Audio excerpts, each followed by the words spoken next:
Recording studio Saharsa.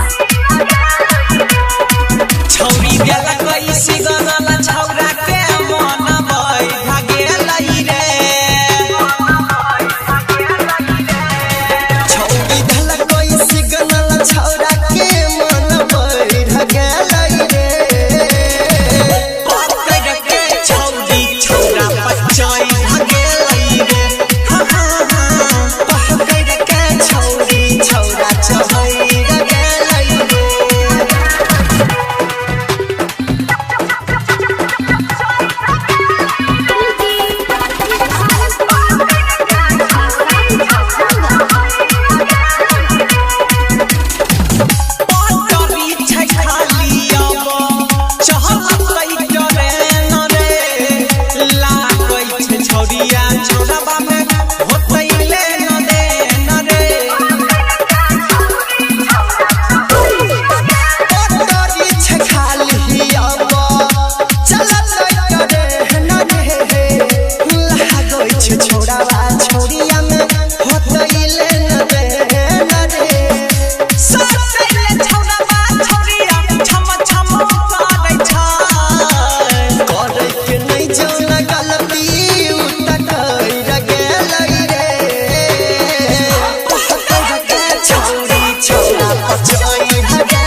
Saharsa.